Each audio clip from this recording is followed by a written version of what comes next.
Welcome to Dialogue Interview Series. In this chat, we have a very special guest, Dr. Joseph J. Palackal, founder and president of Christian Musicological Society of India. Along with priesthood, he is a musician and ardent researcher of Syriac language and music. He has contributed articles to several international publications. Welcome, Father Joseph J. Palackal, CMI. We are delighted to have you with us. So, in this interview series, the first time I'm interviewing a musician. Okay. So, if you are comfortable, we can start with a song. Sure. Yeah. I'm delighted and thank you for inviting me to this Asianet News and Allied Channels audiences. And it is an honor to be with you. I'm going to chant a song in Aramaic. Aramaic. Syriac. Okay, yeah. Both are the same. Yeah. Barak mar, barak mar, barak mar, Makharwalan, Maran walahan Rahmanu sad taibu sag, Sedra se Halen shwehev kandishav makhyane wala hae kadla shavenan bashrara kadla shavenan.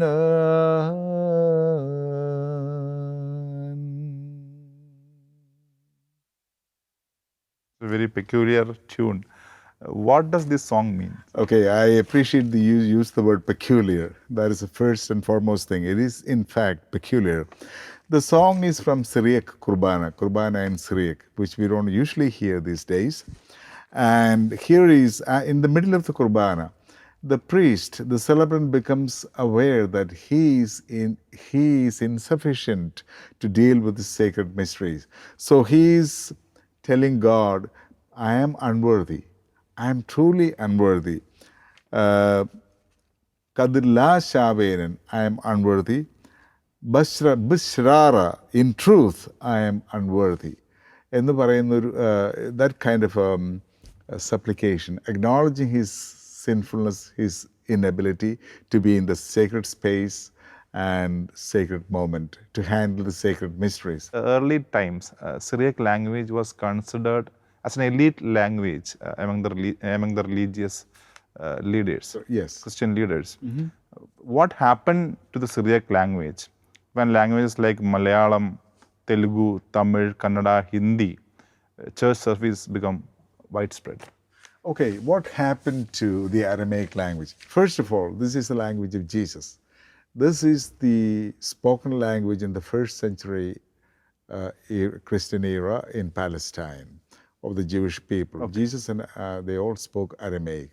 And the preaching took place in Aramaic. And geographically, you can say the Middle East, right? Yes, yeah. Middle East, yeah. Yes. It was a commercial language. In fact, Aramaic language was known in India. How do we know? In the edicts of Ashoka, okay, one of the languages of the edicts of Ashoka was Aramaic, which means there were people who knew only Aramaic in India at the time. Now, what happened to this language eventually?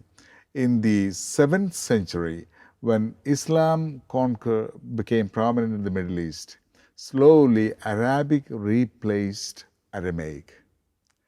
But in Kerala, in India, we didn't have an Islamic conquest. So Aramaic language that came to Kerala in the early Christian era continued here until today. Isn't it strange that I sang an Aramaic chant here in 21st century in Kerala? So this goes all the way back to the 1st century in Palestine. Okay. Do you think did the Syriac language segregates its believers like Sanskrit did it to the common people? Initially, no, because it was the common colloquial language. So there was no conflict. But eventually, after the political changes in the Middle East, people became less and less knowledgeable about Aramaic, and Arabic became more prominent. So slowly Aramaic subsided. It became, from colloquial language, it moved to liturgical language, language of worship. So that's what we see here. Until 1962, you are talking about 20th century, middle of 20th century, the priests in Kerala, the Syriac Christian priests in Kerala, knew Aramaic language. They worshipped in Aramaic language.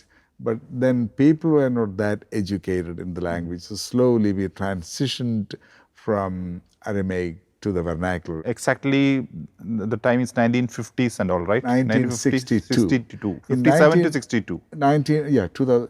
57 to 62. That, Yeah. 1962, we translated all the Syriac texts into Malayalam in Kerala. Eventually into other languages later, wherever there are St. Who were the forefathers who initiated?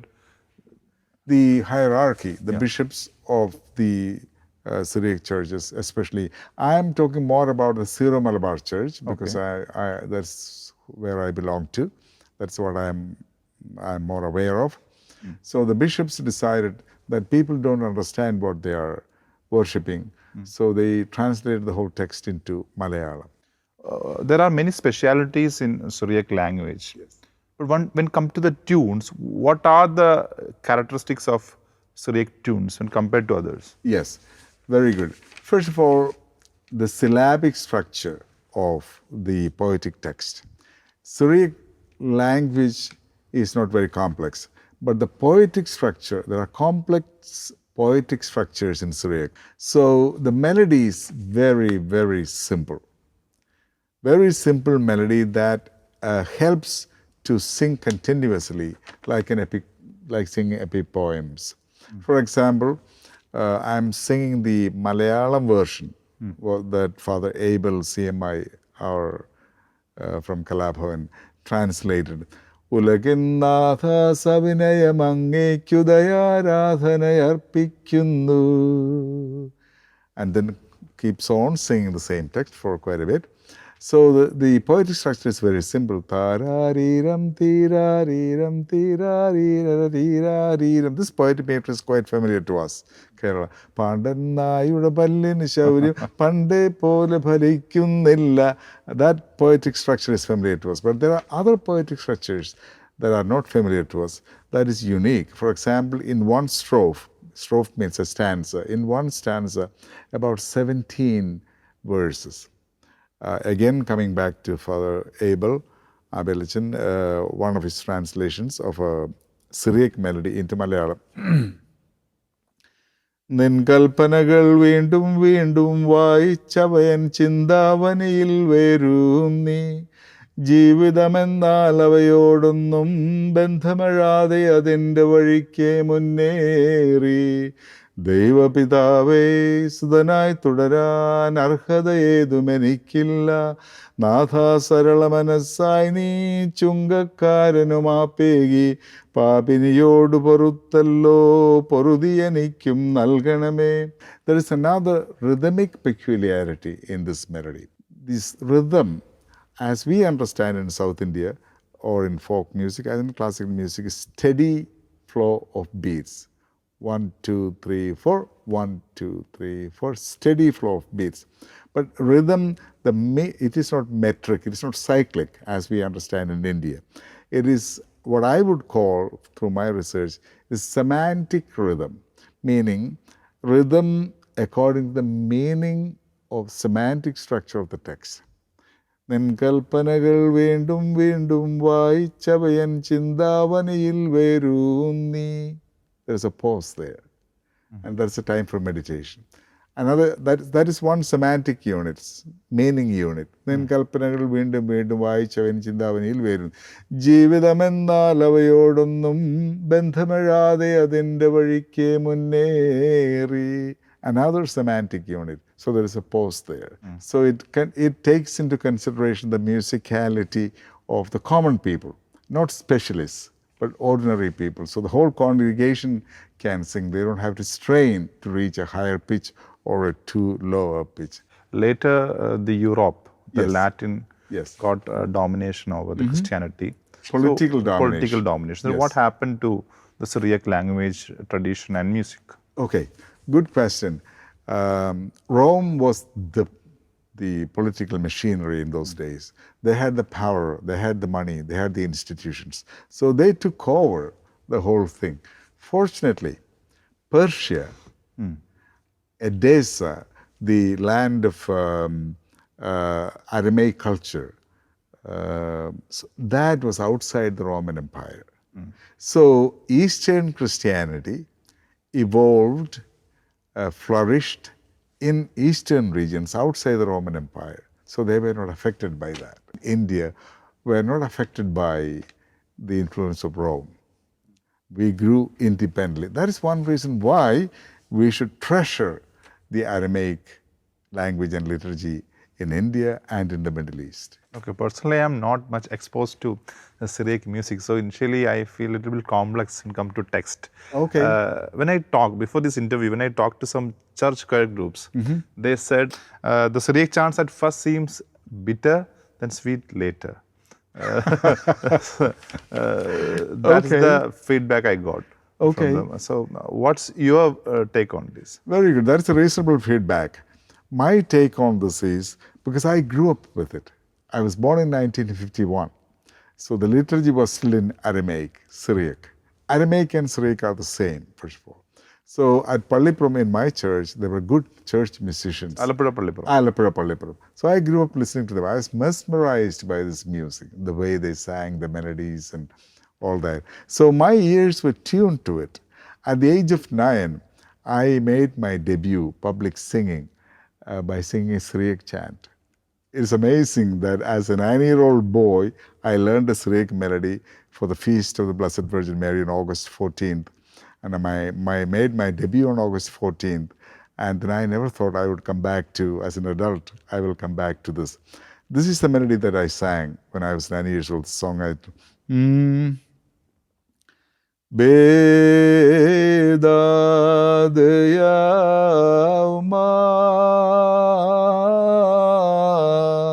Nagadol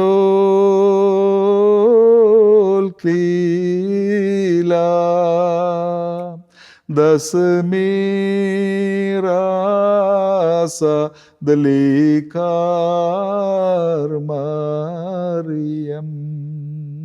Mariam, Mary, that is the word, Aramaic word for Mary. So when you look back, is it complex? Yes, it is not. It is different from what we are used to in Kerala. But once we pay attention and learn the technique, the music structure, then it becomes easy.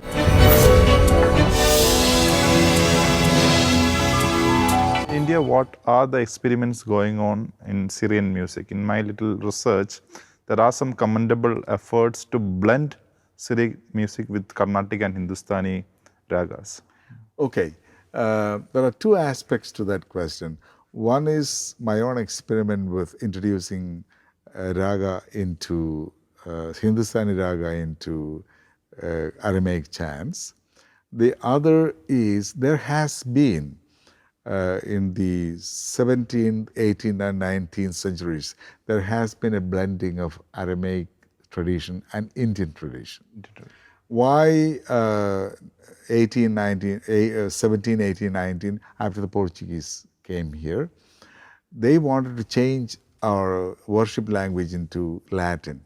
But our forefathers resisted because they clung on to the Aramaic language because that's the language of Jesus. They had that affinity toward that tradition. But Portuguese missionaries wanted to change it. They resisted it. And what happened? They translated Latin chants into Malayalam. Latin chants to Malayalam? I'm sorry. They translated Latin chants into Aramaic, Syriac. So the theme remained the same, but the language changed. And in that transition, there were also Indian elements came in. Example, Tandum ergo is a Latin chant that is used particular occasions in church around the world. But in Kerala, when they insisted that they should do away with Aramaic, but they wanted to introduce Latin forms of worship here. So what our forefathers did was they took the chants and translated them into Aramaic. So they felt comfortable. We are singing Latin text, but we are singing it in Aramaic. And what did they do? For example, they incorporated Indian rhythms in Kollandashane. This is typical translation of a Latin chant. But look at the rhythm structure.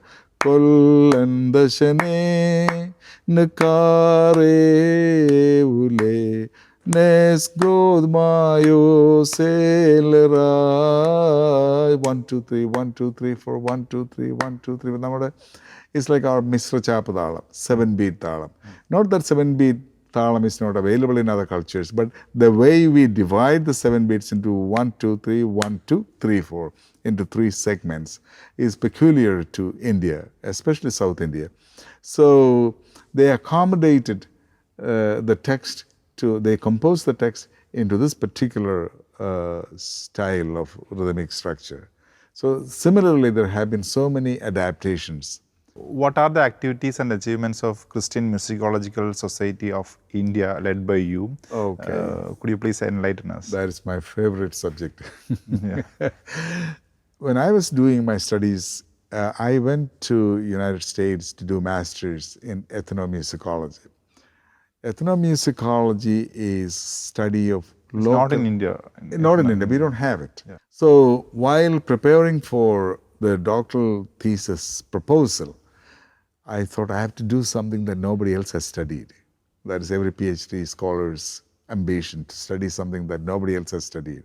So I knew, I grew up with Syriac chants.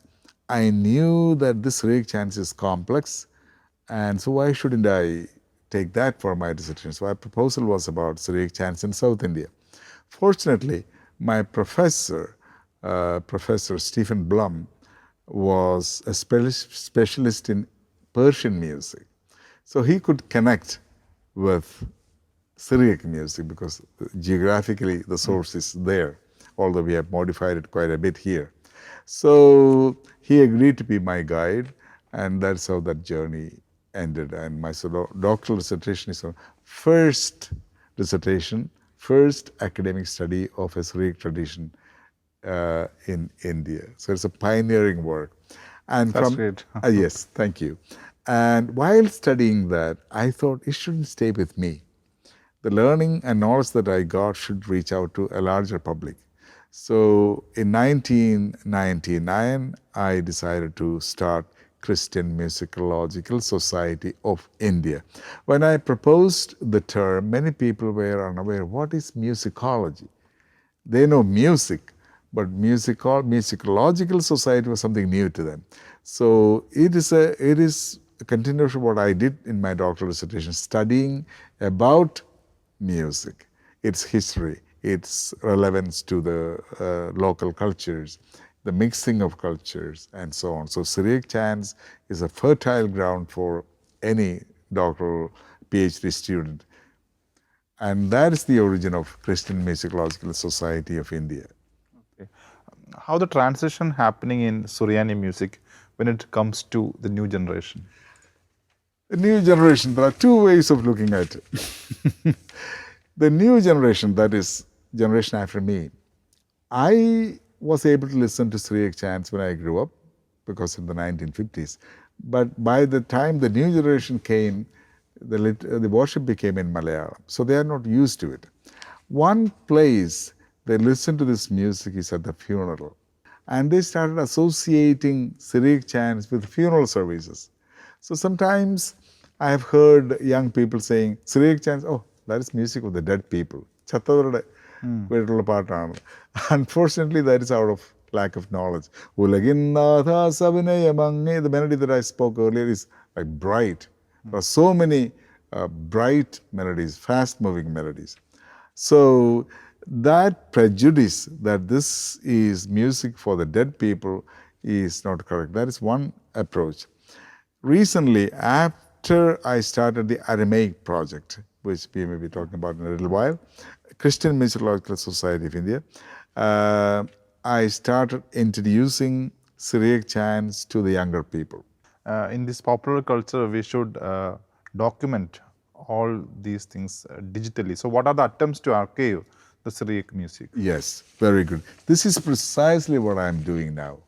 This was my idea. The inspiration I got from New York, from the university studies on the PhD training, because we are studying music of different peoples in the world. The Christian Musicological Society of India, their primary concern is documentation. And so whenever I come for summer here, I have a team in Kadavandra, in Panampalli Nagar. And so I go with them and go to the field, contact old priests and old people, not only priests, but church musicians, talk to them and document their melodies, starting from my own parish at Alapura Pallipuram. I grew up with this man, Paulus Vadapallil, and I went to him and documented him. He's no more. Most of those people are no more. Since you asked this, my biggest contribution, I wish I brought a copy of that CD. I will make it available. It's on the website. In 1999, I organized a recording of Syriac chants for a commercial recording for a company in Pan Records called Pan Records in Netherlands.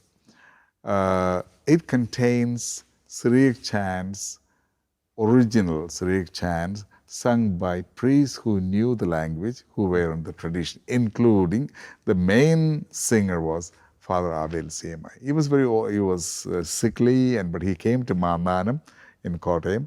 We had a conference, and then we did the recording there. Most of them were old priests.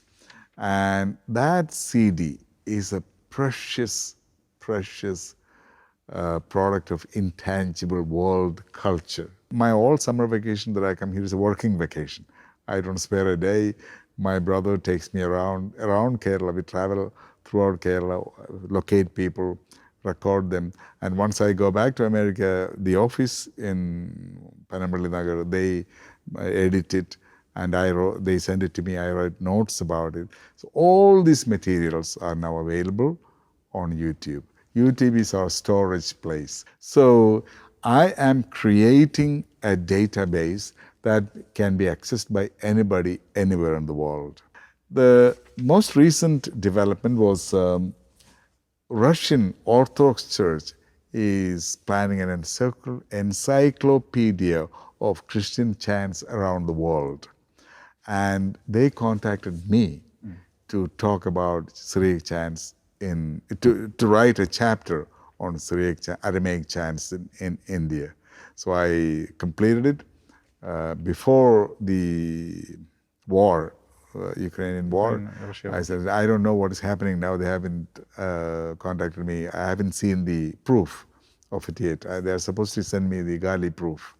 I haven't had a chance to see it. But they took interest in an encyclopedia of Christian music around the world. They wanted Aramaic chants in India. So that is a welcome development. Second, Oxford Handbook of Music and World Christianities. This is like a textbook about Christian music around the world. And I got the opportunity to write a chapter on Aramaic chants in India. So that is one chapter here. So I am really honored that Oxford University took interest in the Syriac Aramaic tradition in India. So this is the story that is ongoing. Also, the American Library also took interest. Yes, yes, very much. They invited me to give an endowment lecture, and they started documenting my work there. The copy of this Kambel Maran is in the American Library of Congress, already catalogued. And there's a small video of Christianity in Kerala. So much is happening. Thank you for leading me into that section of the conversation. Many new informations. Thank you very much, Father Joseph J. Palackal, CMI. Appreciate your time. Thank you. Thank you so much.